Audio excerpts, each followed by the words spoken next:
എല്ലാ പ്രേക്ഷകർക്കും കൊറ്റംകുളങ്ങര ദേവീക്ഷേത്രത്തിലെ ചമയവിളക്ക് ഉത്സവത്തിന്റെ കാഴ്ചകളിലേക്കാണ് എല്ലാവരെയും ഞാൻ സ്വാഗതം ചെയ്യുന്നത്. അറിയാം, നമുക്കെല്ലാവർക്കും ഒരു അത്യപൂർവമായിട്ടുള്ള കാഴ്ചകളുള്ള ഒരു ഉത്സവമാണ് കൊറ്റൻകുളങ്ങരയിലേത്. കൊറ്റൻകുളങ്ങരയിൽ പുരുഷാങ്കനമാർ ഇങ്ങനെ ദേവിയുടെ അനുഗ്രഹം തേടി സ്ത്രീ വേഷം കെട്ടി ഇങ്ങനെ ശ്രീകോവിലേക്ക് ചമയവിളക്കെടുത്ത് വരുന്ന കാഴ്ച അത് വേറെ ഒരിടത്തും ലോകത്തൊരിടത്തും കാണാൻ പറ്റാത്ത ഒരു കാഴ്ചയാണ് എന്നുള്ളതാണ് എല്ലാവർക്കും അറിയാവുന്നതുപോലെ ശ്രദ്ധേയമാക്കുന്നത്. നിരവധിയായിട്ടുള്ള പുരുഷാങ്കനമാർ പലവിധമായിട്ടുള്ള ആവശ്യങ്ങളിൽ ദേവീപ്രീതി തേടി ഇങ്ങനെ വേഷമണിഞ്ഞ് ചമയമണിഞ്ഞ് ചമയവിളക്കെടുത്ത് ശ്രീകോവിലിന് വലം ചുറ്റി അനുഗ്രഹം തേടുന്ന ഒരു വ്യത്യസ്തമായിട്ടുള്ള കാഴ്ചയാണ്. അത് എത്ര ദേവി കടാക്ഷം ലഭിക്കുമോ അത്രമാത്രം ഭംഗിയായി തന്നെ വേഷം അണിഞ്ഞ് തന്നെ എത്തുന്ന ഒരുപാട് പേര് നമുക്കിവിടെ കാണാൻ കഴിയുന്നു. അതിൻ്റെ ഒരു വിശ്വാസം, അതിൻ്റെ ഒരു ഐതിഹ്യമൊക്കെയാണ് നമുക്ക് ഇന്ന് പ്രധാനമായും നമുക്കറിയേണ്ടത്. നിരവധിയായിട്ടുള്ള പുരുഷാങ്കനമാർ ഇങ്ങനെ വലം വെച്ചുകൊണ്ടിരിക്കുകയാണ്. ഞാൻ ഈ ദേവീക്ഷേത്രത്തിൻ്റെ കൺവീനർ സജികുമാർ അതിൻ്റെ ഒരു വിശദാംശം നമുക്ക് വയ്ക്കും. സജികുമാരേട്ടാ, ഇതിൻ്റെ ഒരു ഐതിഹ്യം എന്താണ്? നമ്മുടെ ഈ പ്രദേശം, ക്ഷേത്രം നിൽക്കുന്ന പ്രദേശം മുഴുവൻ വനം പ്രദേശമായിരുന്നു.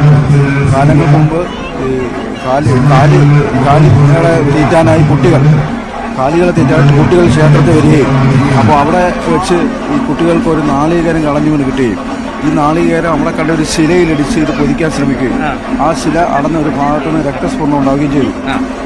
അത് ഭയപ്രാന്തരായ കുട്ടികൾ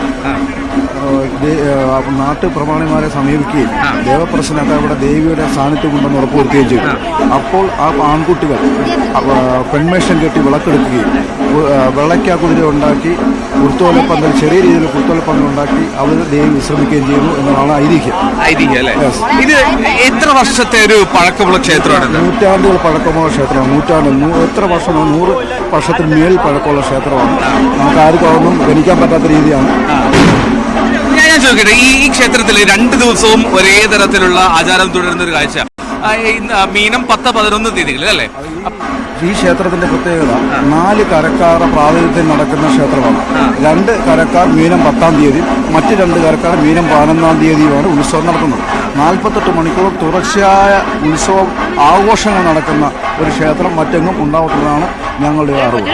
ഓക്കെ, അപ്പോൾ ഇതിനു വേണ്ടിയുള്ള ഈ തയ്യാറെടുപ്പ്, ഒരുക്കമൊക്കെ ഓരോ പുരുഷാങ്കനമാർ എത്ര ദിവസം തുടങ്ങും? വ്രതമൊക്കെ ഇല്ലേ അതിന്? അതെ, ഞങ്ങളെല്ലാം 2 മാസം മുന്നേ ഇതിന്റെ ഒരുക്കങ്ങളെല്ലാം പൂർത്തിയാക്കും.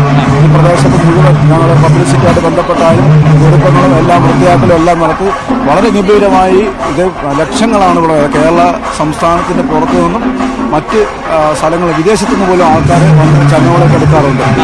അപ്പം അതിനെല്ലാം ഒരുക്കങ്ങളെല്ലാം പൂർണ്ണമായിട്ടും കണ്ടന്റ് നടത്തിയിട്ടുണ്ട്. എല്ലാ വർഷവും ധാരാളം ഭക്തജനങ്ങൾ എത്താറുണ്ട്. 2 ദിവസവും 10,000-കണക്കിന് ചമയവിളക്കാണ് നടക്കുന്നത്. ഒരു ദിവസം ഏതാണ്ട് എത്ര പുരുഷാങ്കനമാർ എത്തുന്ന ഒരു കണക്ക് എന്തെങ്കിലും ഉണ്ടോ ക്ഷേത്ര കമ്മിറ്റിക്ക്? കണക്കനുസരിച്ച് 8,000 വരെ വിളക്ക് ഒരു ദിവസം 7,000-8,000 വരെ വിളക്കെടുക്കാറുണ്ട്. അപ്പം കൃത്യമായ ഒരു കണക്കൊന്നുമില്ല. കൃത്യമായ കണക്കൊന്നും. ഇനി ഇതിന്റെ ഒരു ഇതെന്താണ്, നമുക്ക് ഒന്ന് ഒതുങ്ങി കൊടുക്കാം. ഈ പറഞ്ഞ പോലെ വലിയ തിരക്കാണ് ഭക്തജനങ്ങളുടേത്. അപ്പോൾ അവർക്ക് തടസ്സം ഉണ്ടാകാത്ത രീതിയിലുള്ള ക്രമീകരണങ്ങൾ.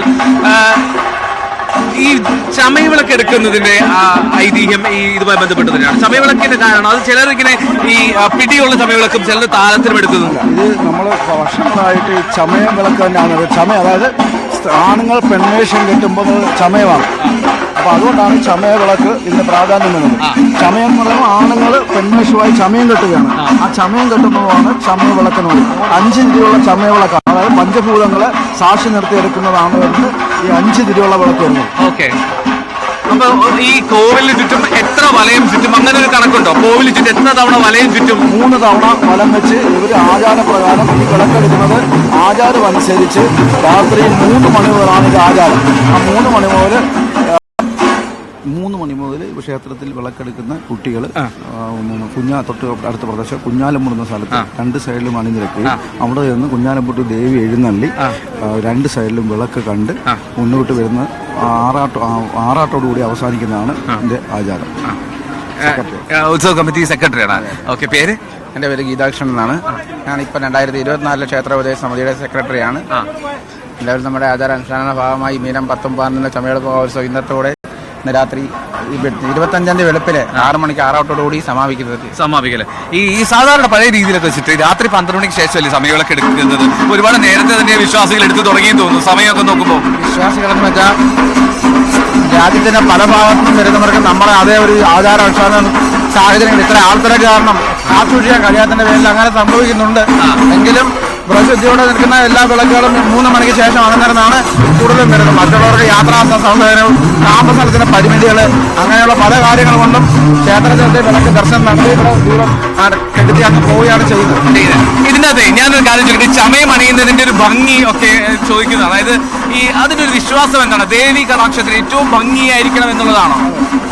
ദേവിയുടെ മുമ്പിൽ നമ്മുടെ ആചാരം അനുസരിച്ച് പുരുഷന്മാർ ചമയവിളക്ക് എടുക്കുക, പുരുഷന്മാർ സ്ത്രീയായിട്ട് ഒരുങ്ങുകയാണ് നമ്മുടെ ആചാരം. അപ്പോൾ പുരുഷന്മാർക്ക് പുരുഷന്മാരുടെ ഒരു സ്ത്രൈണത കുറവ് കാണും, പുരുഷത്വമായിരിക്കും. ആ പുരുഷത്വത്തെ ഏറ്റവും ഓവർകം ചെയ്യുന്നതിന് വേണ്ടിയാണ് നമ്മൾ അത്രത്തോളം നല്ല മേക്കപ്പ് ചെയ്യുമ്പോൾ പുരുഷന്മാരെ അത്രത്തോളം സ്ത്രീ സൗന്ദര്യം അത്രത്തോളം നമുക്ക് ആവിഷ്കരിക്കാൻ കഴിയും. അതാണ് ഞങ്ങൾ അങ്ങനെ ഒരു ഉദ്ദേശം. പിന്നെ ഇപ്പോഴത്തെ മോഡേൺ ടെക്നോളജികൾ വന്നപ്പോഴത്തേക്ക് ഏത് പുരുഷരെ നല്ല സുന്ദരിയായ സ്ത്രീയാക്കാൻ കഴിയുന്നുണ്ട്.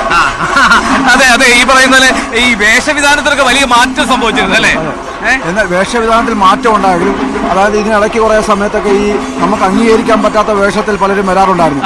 അതൊക്കെ ഒഴിവാക്കി കേരളീയ വേഷവിധാനത്തിൽ വരുന്ന വിളക്കുകൾ മാത്രമേ ഞങ്ങൾ ക്ഷേത്രത്തിനുള്ളിലോട്ട് കയറ്റി വിടാറുള്ളൂ. അങ്ങനെ നിബന്ധന വെക്കല്ലേ? മോശമായ രീതിയിൽ വേഷം അണിഞ്ഞുകൊണ്ട് വരുന്ന ഒരു വിളക്ക് പോലും ഞങ്ങൾ ക്ഷേത്രത്തിനുള്ളിലേക്ക് കയറ്റി വിടാറില്ല. അതിന് കർശനമായത് ഇതിന്റെ ഭംഗിയും ഇതിന്റെ അന്തസ്സും നിലനിർത്തി അതിന്റെ ഭക്തി നിർഭരമായ അന്തരീക്ഷം നിലനിർത്താൻ വേണ്ടി പൂർണ്ണമായിട്ട് കമ്മിറ്റി ശ്രദ്ധിക്കാറുണ്ട്. അപ്പൊ അതിനുവേണ്ടി കൃത്യമായിട്ട് നിങ്ങൾ ഒരു മോണിറ്ററിംഗ് സംഭവിക്കുന്നുണ്ടോ? മോണിറ്ററിംഗ് നടക്കുന്നുണ്ടോ? തീർച്ചയായും വേഷവിധാനത്തിൽ വൾഗറായിട്ടുള്ള വേഷങ്ങൾ നമ്മൾ അനുവദിക്കാറില്ല. ക്ഷേത്ര കോമ്പൗണ്ടിനകത്തും ക്ഷേത്രാചാരം നടക്കുന്ന പരിസരം നമ്മൾ അനുവദിക്കാറില്ല. ഇനി ഈ ഇപ്പൊ അത് കൺവീനർ പറഞ്ഞു ഏതാണ്ട് 8000 പേര് ഒരു ദിവസം എടുത്ത്. ഇന്നലത്തെ ഒരു കണക്ക് ലഭ്യമായിട്ടുണ്ടോ? ഇന്നലെ എത്ര പേര് വന്നു എന്നുള്ളത്? എത്ര പേരും നമ്മൾ കൂപ്പൺ വിറ്റ് വരവ് അനുസരിച്ചാണ് നമ്മൾ ഈ പറയുന്നത്. ഈ കൂപ്പൺ എടുക്കാതെ തന്നെ നമ്മൾ ഒത്തിരി വിളകൾ വരും. നമ്മൾ കൂപ്പൺ കൊടുക്കുന്നതിന് മുന്നോട്ടും ചില സമയങ്ങളിൽ തിരക്ക് കാരണം നമുക്ക് എല്ലാവരും കൂപ്പൺ എത്തിക്കാൻ കഴിയുന്നില്ല. അങ്ങനെയൊക്കെ ഒത്തിരി വിളകൾ വരുന്നു. അതാണ് നമ്മുടെ കണക്കിൽ അത് കൃത്യമായിട്ട് അളവാണ്. നമ്മുടെ കൂപ്പൺ വിൽക്കുന്ന അളവാണ് നമ്മൾ ഈ പറയുന്നല്ലേ. ഇനി ഇവിടുത്തെ ഈ ശ്രീകോവിന് ചുറ്റിയ ശേഷം പുറത്തു പോയി അവിടെ കാത്തു നിൽക്കുന്ന ഈ ആറാട്ട് കഴിഞ്ഞിട്ട് പിരിയാൻ കഴിയുള്ളൂ, അങ്ങനെ അതല്ലേ യഥാർത്ഥ ആചാരം? അങ്ങനെയാണ് നമ്മുടെ ആചാരപരമായിട്ട് ഈ ആറാട്ടോടെ സമാപിക്കാൻ ദേവി കുഞ്ഞാലമ്പൂട് എന്ന മൂലസ്ഥാനത്തേക്ക് ചെന്നിട്ട് അവിടുന്ന് തിരിച്ചെഴുന്നള്ളി ഈ വിളക്ക് കണ്ട് ദേവിയുടെ കടാക്ഷങ്ങൾ കൊടുത്താണ് നമ്മൾ, അനുഗ്രഹങ്ങൾ കൊടുത്താണ് നമ്മൾ തിരിച്ചെത്തുന്നത്. അങ്ങനെയാണ് നമ്മുടെ ആചാരപരങ്ങൾ. ഇതിനോട് സംസാരിക്കുന്നത് കുഴപ്പമുണ്ടോ?